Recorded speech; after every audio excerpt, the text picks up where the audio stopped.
잠깐 기도하고 말씀 나누도록 하겠습니다. 하나님 아버지 감사합니다. 우리에게 삶의 지표요 생명 되신 말씀을 허락하여 주셔서 감사합니다. 이 말씀을 저희들이 깨달을 수 있게 해 주시옵시고 이 말씀을 함께 나눌 때에 성령님께서 감동 허락하여 주셔서 은혜로운 시간 되게 하여 주옵소서. 감사합니다. 예수님의 이름으로 기도합니다. 아멘. 제가 25년 원로 전도사 딱지 떼고 1년차 신규 목사가 되었습니다. 이 자리를 빌어서 저에게 관심 갖고 격려해 주시고 기도해 주신 우리 성도님께 감사의 말씀을 드리겠습니다. 원로였다가 신규가 되면 마음이 좀 가벼워질 줄 알았습니다. 근데 비교가 되지 않을 만큼 무겁게 느껴집니다. 얼마 전 새벽 기도 하러 엘리베이터를 탔는데 집사님 한 분이 이렇게 질문하시더라고요. 목사님 되시면 교회 떠나는 거 아니시죠? 제가 각 순간 그런 생각이 들었습니다. 목사 되면 교회 떠나야 되는 건가? 설마 그 집사님 이제 떠나라고 하시는 건 아니시겠죠? 많은 성도님들이 저에 대해서 잘 모르시는 것 같아서 좀 제 이야기를 하도록 하겠습니다. 저는 시골교회에서 중고등부 학생회장 출신입니다. 청년부 회장도 했고요. 졸업하자마자 초등부 교사하고 중고등부 교사하고 서울에 있는 교회에서 전도사하고 전도사랑의 교회에서 25년차 전도사를 했습니다. 학교에서는 초등학교 교사로서 15년 동안 아이들을 가르쳤었고 6년 6개월 동안에는 장학사를 했습니다. 지금은 초등학교에서 4년째 지금 교감으로 살고 있습니다. 학교 선생님들을 믿는 선생님들끼리 모여서 우리 믿는 사람들로서 영혼을 살리는 교사가 되자 그런 비전을 가지고 좋은 교사를 꿈꾸는 사람들이라는 기독교사 단체를 만들고 초창기 10년 동안 대표를 했었고요. 지금은 간사로 사역을 하고 있습니다. 이 정도면 원로 전도사 딱지 떼고 목사 직분을 받아도 자격이 되지 않을까요? 라고 생각을 했었습니다. 그런데 목사 안수를 준비하는 과정에서 제가 얼마나 교만하고 자격 없는 사람인지 깨달았습니다. 교회 사역을 하면서 또 학교에서는 아이들을 가르치면서 대학원을 다니는 것이 그 과정이 쉽지가 않았습니다. 그리고 졸업을 하고 목사 안수를 받기 위해서 평가를 받고 그 준비하는 과정도 결코 쉽지가 않았습니다. 그 과정 속에서 저는 제가 잘난 줄 알았습니다. 아까 제 이력 말씀드렸죠. 잘난 줄 알았습니다. 자격이 있는 사람이라고 생각을 했습니다. 그런데 그게 아니었습니다. 저는 여전히 부족한급 투성이었고 전지전능하신 하나님 앞에서 저는 한없이 나약한 사람이었습니다. 공부를 하면 할수록 그 하나님의 그 무한하심 앞에 찰나에 불과한 나약한 저를 발견할 수가 있었습니다. 그리고 목사 안수를 받을 때 저는 하나님 앞에 두 손을 두고 고백할 수밖에 없었습니다. 하나님, 저 같은 사람을 목사시켜 주시다니요. 은혜입니다. 아무런 자격도 없는데 이렇게 귀한 직분을 주시다니요. 감사합니다. 오늘 읽은 말씀은 바울이 영적 아들인 디모데에게 쓴 목회 서신입니다. 저는 신규 목사로서 바울이 저에게 해주는 격려의 말씀이라고 생각이 듭니다. 아울러서 직분을 맡은 우리 성도님들에게도 동일하게 격려하고 응원하는 말씀이라고 생각을 합니다. 이 말씀에 귀 기울이면서 함께 은혜 받는 시간이 되었으면 좋겠습니다. 첫 번째 보고 싶은 말씀은 보여주실까요? 여겨주심의 은혜에 감사합시다. 우리 12절 말씀 같이 한번 읽어보도록 하겠습니다. 같이 읽겠습니다. 시작. 나를 능하게 하신 그리스도 예수 우리 주께 내가 감사함은 나를 충성되이 여겨 내게 직분을 맡기심이니. 아멘. 바울은 자신이 살아가며 감당하는 모든 일이 자기 힘이 아니라 그리스도 예수께서 능력을 주셨기 때문이라고 여기에서 고백을 하고 있습니다. 우리에게 맡겨진 사명도 마찬가지입니다. 하나님께서 우리에게 맡겨주신 것도 은혜이고 그것을 감당할 힘을 주시는 것도 은혜입니다. 근데 바울은 여기서 한 걸음 더 나아가서 더 깊은 감사를 고백하고 있습니다. 그것은 뭐냐면 자신을 충성되이 여겨주셨다는 사실입니다. 우리는 종종 바울에 대해서 이렇게 생각을 합니다. 여러분, 바울만큼 충성스러운 사람이 어디 있습니까? 목숨을 걸고 복음을 전한 사도입니다. 그래서 사람들은 당연히 바울은 하나님께 선택받았을 것이다 라고 생각을 합니다. 하지만 성경은 그렇게 말하지 않습니다. 바울은 하나님께서 바울이 충성스러워서 직분을 맡겼다라고 얘기하지 않습니다. 충성되이 여겨주셨기 때문에 그에게 직분을 맡겨주셨다라고 얘기를 하고 있습니다.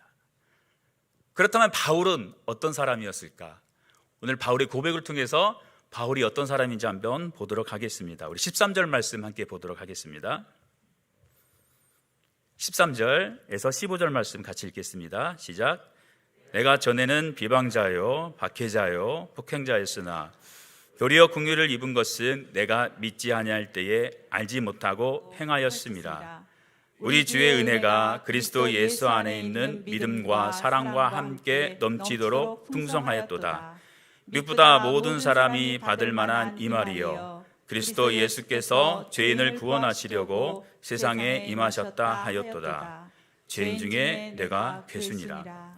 바울은 스스로를 어떻게 얘기하고 있냐면 나는 비방자다, 박해자다, 폭행자다. 아니 심지어 죄인 중에 괴수라고 고백을 하고 있습니다. 과장된 표현이 아니에요. 사실 바울은 비방자 맞습니다. 박해자 맞습니다. 폭행자 맞습니다. 여러분, 이런 사람에게 누가 일을 맡기겠습니까? 여러분 주변에 비방자, 나를 비방하고 폭행하고 박해하는 사람이 있다고 한다면 이 사람에게 여러분이 무언가 일을 맡기시겠습니까? 이런 사람에게는 맡길 수가 없습니다. 그런데 하나님께서는 그 바울을 택하시고 맡기시고 사용하셨습니다.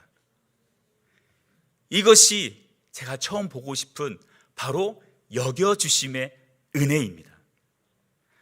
하나님의 판단 기준이 바뀐 게 아니라 하나님께서 바울을 바라보시는 방식이 전적으로 은혜였다라는 것을 강조하고 있습니다. 여기서 여기다 라는 말에 대해서 조금 더 자세히 살펴보도록 하겠습니다. 여기서 여긴다라는 것은 단순히 그렇게 생각해 주겠다 이런 뜻이 아닙니다. 한 번 더 나아가서 내가 그렇게 믿고 인정해 주셨다, 신뢰해 주셨다, 그런 의미입니다. 즉 판단하고 결정하고 실제로 직분을 맡겨주는 것까지 포함해서 내가 너를 충성되이 여겼다, 여겨주심의 은혜라고 이야기를 하고 있습니다. 한 번 더 생각해 봅시다. 바울을 충성되이 여겨주신 분이 누구이죠? 하나님입니다. 창조주 하나님, 세상을 다스리시고 전능하신 그 하나님, 완전한 지혜와 거룩한 하나님, 그 하나님이 우리를 향해서, 바울을 향해서 충성되이 여겼다라고 얘기를 하고 있는 겁니다. 이것이야말로 감당할 수 없는 놀라운 하나님의 은혜입니다. 우리가 무엇을 잘했기 때문에 이런 은혜를 받은 게 아닙니다. 무슨 자격이 있어서 우리가 하나님의 자녀가 된 게 아닙니다. 우리는 여전히 원수되었지만 하나님께서 우리를 사랑하셔서 그의 독생자 예수 그리스도를 내어주심으로 하나님 우리를 사랑해 주셨고 우리를 선택해 주셨습니다. 우리가 무슨 공로가 있어서 집사, 권사, 장로, 순장, 교사로 세워질 수 있겠습니까? 정답은 하나입니다. 그것은 바로 하나님이 우리를 충성되이 여겨주셨다라는 것. 이 여겨주심의 은혜가 있었기 때문에 오늘 우리가 하나님의 자녀가 될 수 있었고 귀한 직분들을 감당할 수가 있게 된 것입니다. 그래서 우리는 감사해야 합니다. 자격이 있어서 하나님 내가 자격을 갖췄습니다, 그래서 감사한 게 아니라 나 같은 사람을 믿고 맡겨주신 그 하나님의 여겨주심의 은혜, 그 은혜 때문에 감사한 것입니다. 저 역시 동일하게 고백합니다. 제가 무슨 자격으로 목사가 될 수 있었겠습니까? 제가 믿음이 뛰어나고 뭔가 능력이 뛰어나고 내가 충성스럽고 그래서 이 직분을 하나님께서 나에게 준 게 아니라 그저 하나님께서 나를 충성되이 여겨주셨기 때문에 오늘 또 이렇게 말씀을 전할 수 있게 된 거고 사역을 감당할 수 있게 된 것입니다. 그래서 더 은혜이고 더 감사한 것입니다. 우리 모두가 이 은혜에 붙들려 신앙생활 했으면 좋겠고 맡겨주신 사명을 기쁨과 감사로 감당하는 우리 전주 사랑의 교회 성도님들이 되기를 간절히 축원드립니다. 이제 우리는 다음 질문으로 나갑니다. 하나님께서 나 같은 것 충성되이 여겨주셔서 나를 선택해 주셨다. 그렇다면 나는 그 은혜 앞에 어떻게 반응할 것이냐, 어떻게 응답할 것이냐, 그것을 보도록 하겠습니다. 두 번째, 이 본문에서 살펴보고 싶은 것은 맡겨주신 직분에 충성으로 응답합시다. 우리 옆 사람한테 한번 권면하듯이 한번 얘기해 볼까요? 맡겨주신 직분에 충성으로 응답합시다. 12절 말씀입니다. 한 번 더 읽어보도록 하겠습니다. 시작. 나를 능하게 하신 그리스도 예수 우리 주께 내가 감사함은 나를 충성되이 여겨 내게 직분을 맡기심이니. 아멘. 자, 하나님은 우리에게 여겨주심의 은혜를 부어주셨습니다. 하나님은 우리를 충성할 만한 자로 여겨주셨습니다. 그리고 그 결과로 귀한 직분을 맡겨주셨습니다. 근데 여기에는 중요한 순서가 있습니다. 충성은 직분을 얻기 위한 조건이 아니라 여겨주심의 은혜에 대한 우리의 반응이고 응답인 것입니다. 하나님은 우리를 직분자로 세워놓고 네가 얼마나 잘하나 충성하나 보자 이렇게 말씀하시고 테스트하는 게 아니라 하나님께서는 먼저 말씀하십니다. 내가 너를 신뢰한다. 그래서 내가 너를 세웠다. 그리고 그 다음에 하나님께서 말씀하시는 겁니다. 이제 너는 이 은혜에 어떻게 응답할 것이냐, 어떻게 반응할 것이냐. 이것이 기독교적 충성의 출발점입니다. 충성은 하나님께 받은 신뢰, 나 같은 것을 믿고 맡겨주시다니 그 신뢰에 대한 감사의 표현인 것입니다. 자, 충성이 뭔가 조금만 더 살펴보도록 하겠습니다. 충성은 헬라어로 피스토스라고 얘기를 합니다. 그 의미는 신실함, 끝까지 있음, 자리를 지킴이라는 뜻을 가지고 있습니다. 그래서 첫 번째, 충성이란 무엇이냐? 있어야 할 자리에 있는 것, 맡은 자리를 끝까지 지키는 것, 이것이 충성입니다. 같이 한번 읽어보도록 할까요? 시작.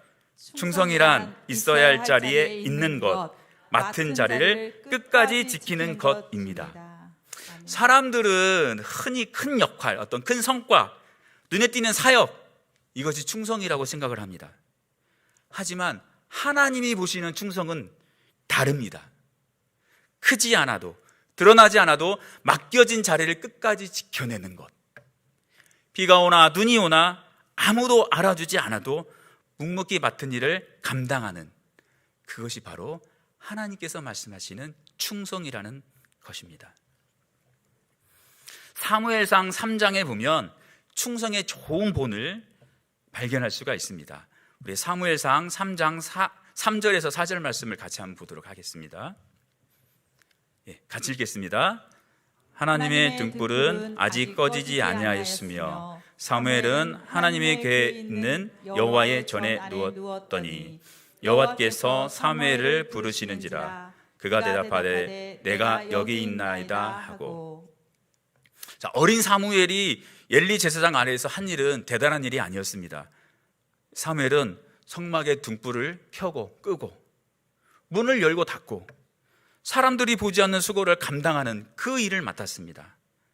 그러나 하나님은 사무엘이 그 자리를 지켰을 때, 그 보이지 않는 자리를 끝까지 지키고 있었을 때 하나님은 모습을 보이십니다. 그리고 그 자리에 있는 사무엘을 부르십니다. 사무엘은 자기가 있어야 할 자리에 있었던 사람입니다. 그렇게 충성을 다한 사람입니다. 그래서 하나님은 이 사무엘을 어떻게 쓰시냐면 하나님은 그를 이스라엘의 선지자로 세워서 하나님의 음성을 전하는 자로 사용하십니다. 우리에게도 이런 질문을 하나 던져봤으면 좋겠습니다. 나는 있어야 할 자리에 있는가? 눈에 띄지 않고 성과도 없을지라도 그 자리를 포기하지 않고 지키고 있는가? 공동체 안에서 영적 등불이 꺼지지 않도록 기도와 말씀의 자리를 지키고 있는가? 자, 충성에 대해서 우리가 생각을 하면 이제 그 다음으로 해야 될 질문이 있습니다. 그건 뭐냐면 예수님은 뭐라 하실까? 예수님은 충성에 대해서 뭐라 하실까? 마태복음 25장 21절에서 예수님이 말씀하시는 충성에 대해서 한번 생각해 보도록 하겠습니다. 우리 같이 한번 읽어보도록 하죠. 마태복음 25장 21절 말씀입니다. 시작. 그 주인이 이르되 잘하였도다 착하고 충성된 종아 내가 적은 일에 충성하였음에 내가 많은 것을 내게 맡기리니 내 주인의 즐거움에 참여할지어다 하고. 예, 잘 아시는 달란트 비유입니다. 달란트 비유에서 예수님은 충성을 큰 일의 어떤 성과 이게 아니라 작은 일에 대한 태도에서 찾으십니다. 충성된 종이라고 불려지던 그 종은 큰 사명을 맡은 게 아니었습니다. 오늘 말씀에서 적은 일, 작은 일이라고 이야기를 하고 있습니다. 그러나 그 종은 그 작은 일에 충성을 다했습니다. 그때 예수님이 말씀하시는 거예요. 내가 많은 것을 내게 맡기겠다. 예수님이 말씀하시는 충성의 원리는 분명합니다. 첫 번째는 하나님은 작은 일을 맡기십니다. 그리고 그 안에서 우리는 어떻게 반응하냐면 작은 성실로 보답합니다. 그럴 때 예수님은 우리에게 더 큰 신뢰를 보내주시고 더 큰 사명을 맡겨주십니다. 이것이 예수님이 말씀하시는 충성의 원리입니다. 그 충성된 종에게 주어지는 가장 큰 축복이 뭘까요? 하나님, 예수님의 칭찬, 축복이지요. 더 큰 사명, 축복이지요. 그러나 더 큰 축복을 주십니다. 그건 뭐냐면 내 주인의 즐거움에 참여할지어다. 하나님의 기쁨을 누리는, 하나님과 동행하는 축복을 주신다는 거예요. 충성의 자리를 지키는 사람은 하나님과 동행하는 즐거움을, 기쁨을 선물로 받습니다. 제가 감명 깊게 본 영화가 하나 있습니다. 1777년 정조가 즉위한 지 1년 되었을 때 반란 사건이 일어납니다. 이 사건을 다룬 영화가 영린입니다. 정조는 반대파 신하들이 자신에게 강연을 막 강요하면서 기본이 중요하다, 그러니까 강연이 중요하다 막 이야기를 하는데, 이 정조가 정말 기본을 신하들이 아는지 테스트를 해봅니다. 그래서 중용 23장을 아는 사람은 대답해봐라 이야기를 해요. 신하들 아무도 이야기를 못합니다. 근데 평생 왕 곁에서 지켰던 상책 갑수가 조용히 답을 합니다. 근데 이 답이 저의 심금을 울렸어요. 제가 한번 읽어드리도록 하겠습니다. 작은 일도 무시하지 않고 최선을 다해야 합니다. 작은 일에도 최선을 다하면 정성스럽게 된다. 정성스럽게 되면 겉에 배어나오고, 겉으로 드러나면 이내 밝아지고, 밝아지면 남을 감동시키고, 남을 감동시키면 이내 변하게 되고, 변하면 생육된다. 그러니 오직 세상에서 지극히 정성을 다하는 사람만이 나와 세상을 변하게 할 수 있는 것이다. 이게 아멘은 아닌데요. 중용에 있는 말인데, 저는 이게 저도 마찬가지예요. 영화를 보면서 아멘 그랬어요, 마음속으로. 작은 일도 무시하지 않고 지극히 정성을 다하는 충성스러운 그 사람이 하나님과 함께 세상을 변화시킵니다.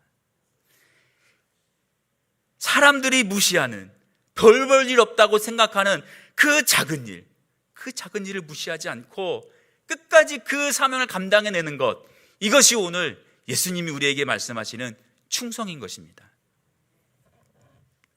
저는 25년 동안 원로 전도사로 사역을 했습니다. 초등부를 한 20년 넘게 섬겼고, 지금은 청년부에서 섬기고 있습니다. 주목받는 자리는 아닌 것 같습니다. 제 목사 안수식 때 어떤 성도님이 오셔서 축하한다고 했는데 그런 말을 했다고 하더라고요. 저를 처음 본다고. 저 사랑교회 25년 있었는데.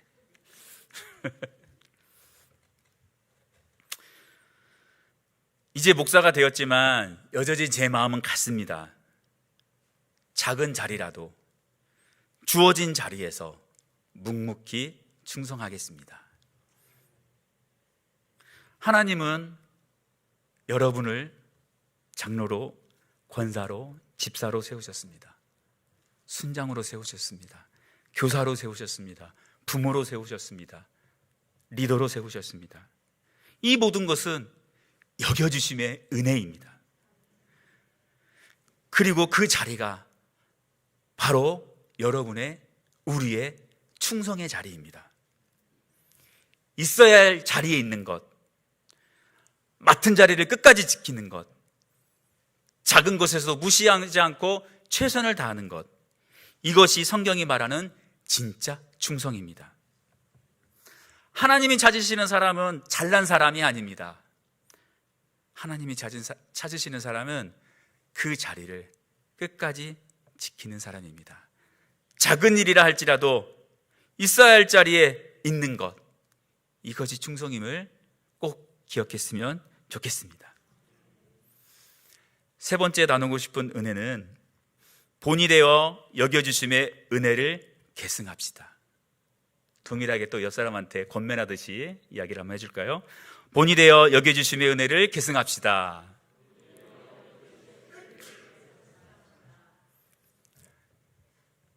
목사 안수를 위한 최종 면접 자리에서 면접위원들이 3분이 앉아 계셨어요. 그 중에 교수님 한 분이 첫 질문을 던졌는데 지금도 선명하게 기억이 납니다. 어떤 목사가 되고 싶습니까? 그리고 어떤 목사는 되지 않으려고 합니까? 예상하지 못했던 질문이었습니다. 순간 머릿속이 잠깐 멈추는 듯 했습니다. 니에메가 그랬듯이 잠깐 하늘을 향해서 묵도하고 하나님 뭐라고 대표해야 되죠? 묵도하고. 자, 짧은 시간이었지만 마음을 가다듬고 대답했습니다. 저는 사람을 세우는 목사가 되고 싶습니다. 그리고 사람을 이용하라는 목사는 되지 않으려고 합니다. 딱 이렇게 간결하게 얘기했습니다. 그랬더니 여러분이 끄덕이시는 것처럼 그 교수님이 끄덕이시면서 이렇게 얘기했습니다. 꼭 저한테 하는 말 같네요. 그러면서 면접 자리가 되게 유쾌하게 자연스럽게 흘러갔던 기억이 좀 있습니다. 면접이 끝나고 이제 자리로 돌아왔습니다. 그리고 곰곰이 생각을 했습니다. 그 순간 내가 왜 이 대답을 했지? 멋진 말도 많잖아요. 근데 나는 왜 이 대답을 했지? 순간 왜 이게 내 머릿속에 떠올랐지? 아니, 하나님께서는 왜 나로 하여금 이 생각이 나게끔 하셨을까? 생각해 보니 그 짧은 순간에 평소에 마음속에 품었던 저의 사역 철학, 목회 철학, 이게 튀어나온 것 아닐까라는 생각을 했습니다. 전주 사랑의 교회에서 사역하면서 제 목회 중심에 늘 있었던 생각, 그건 뭐였냐면 사람을 세우는 사람, 사람을 세우는 사역자, 사람을 세우는 교회. 그리고 제자훈련을 배울 때 마음 깊이 새겼던 한 문장, 제자훈련을 통해 세워진 사람은 예수님의 제자이지 목사의 제자가 아니다. 예수님의 사람이 되게 해야 되지 목사의 사람이 되게 해서는 안 된다. 더더욱 목사가 이용해 먹는 사람이 되어서는 안 된다. 이건 제가 장관임 목사님에게 배웠던 값진 가르침이었습니다. 그리고 그 모습을 보여주셨습니다. 이게 바로 본입니다. 그 본이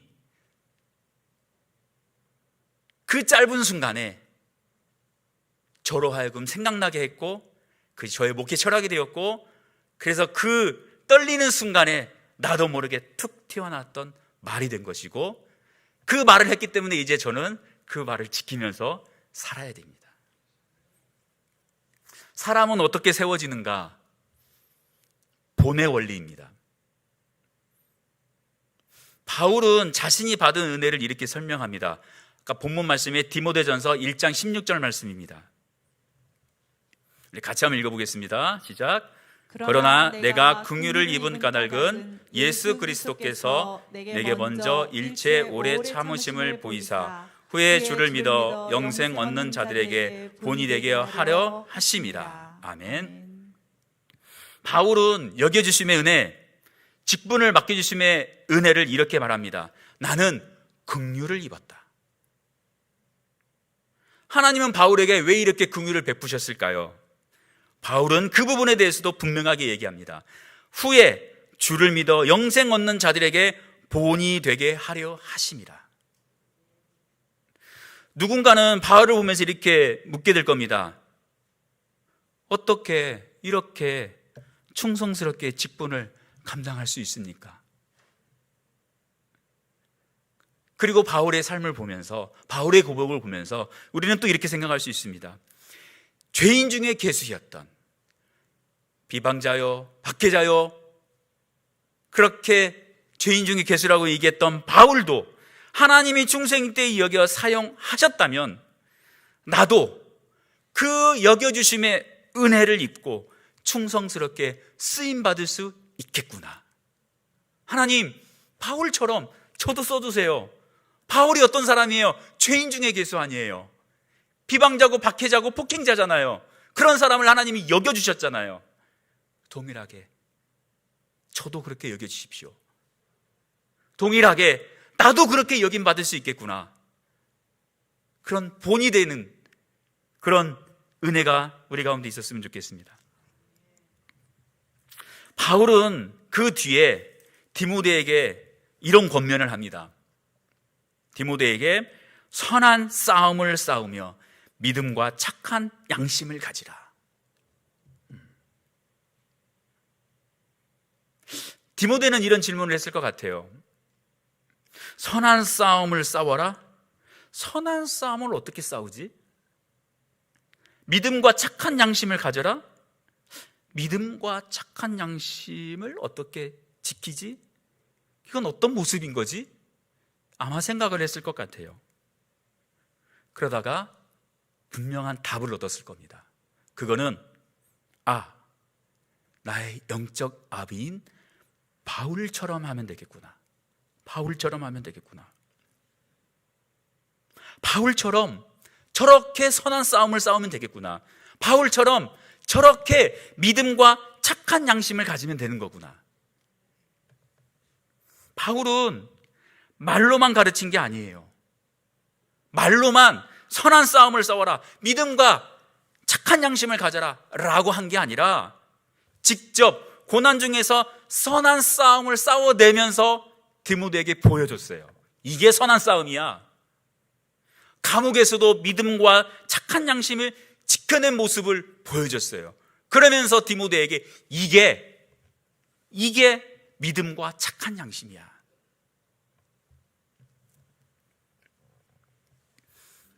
성공회대 고병영 교수는 이 교육이라는 거에 대해서 이렇게 얘기를 합니다. 우리 아이들은 관찰을 통해 삶을 배웁니다. 말로 가르치려는 삶이 아니라 그 삶 자체를 보여줘야 배울 수 있습니다. 그런데 한국 사회는 어떻게 살아야 하는지를 보여주는 어른을 찾기 어렵습니다.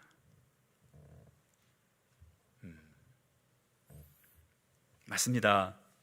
사람은 설명으로 세워지는 게 아니에요. 보여진 삶을 통해서 세워집니다. 기독교의 제자도 이것도 마찬가지로 본을 통해서 이어져 왔습니다. 예수님의 삶을 본 제자들, 그 제자들의 삶을 본 교회, 그 교회의 삶을 본 다음 세대들, 이렇게 해서 사람은 세워지고 교회는 이어져 왔습니다. 저 역시 이렇게 고백하고 싶습니다. 성도님들, 제가 본이 되겠습니다. 그리고 여러분에게도 부탁드립니다. 우리 본이 됩시다.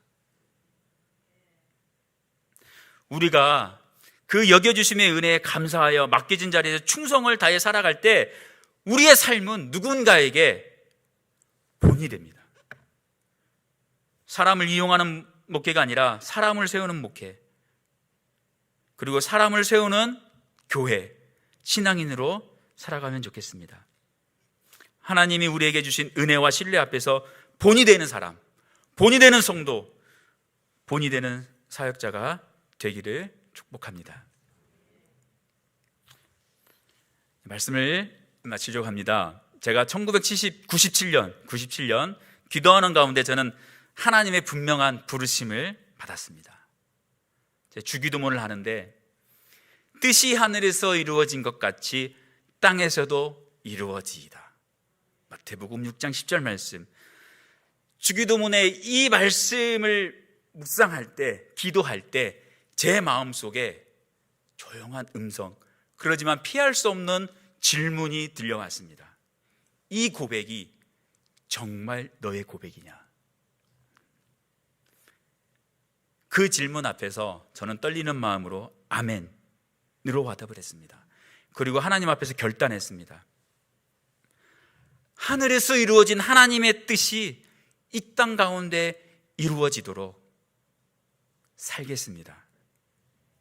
이 고백을 품고 98년도에 신대원에 간 겁니다. 그러면 이제 여러분들 생각하시는 분이 계실 것 같아요. 졸업 안 하고 다시 선생님 되셨잖아요.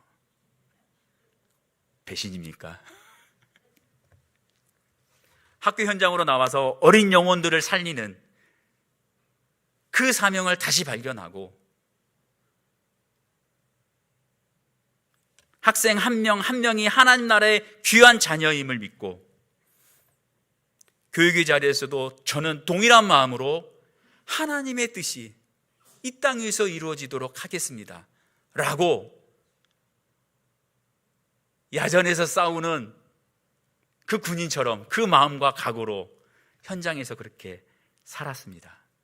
그리고 지금 이제는 그 동일한 마음으로 목사가 되어서 그런 삶의 현장에서 전투적 삶을 살아가는 우리 후배들과 성도님들을 열심히 섬기는 그 사명을, 사역을 마지막으로 해보고 싶습니다. 시간이 흘렀지만 제 삶의 중심에는 여전히 이 고백이 있습니다. 뜻이 하늘에서 이루어진 것 같이 땅에서도 이루어지이다. 제 삶의 시작도 지나온 모든 순간도 앞으로 걸어갈 길도 오직 하나님의 뜻을 이루는 여정이 되었으면 좋겠습니다. 그 뜻을 따라 사는 일이 제게 주신 부르심이고 평생 변함없이 드릴 고백입니다. 여러분의 삶에서도 하나님의 선하신 뜻이 이루어지고 그 뜻을 따라 살아가는 믿음의 고백이 늘 함께하길 진심으로 기원합니다.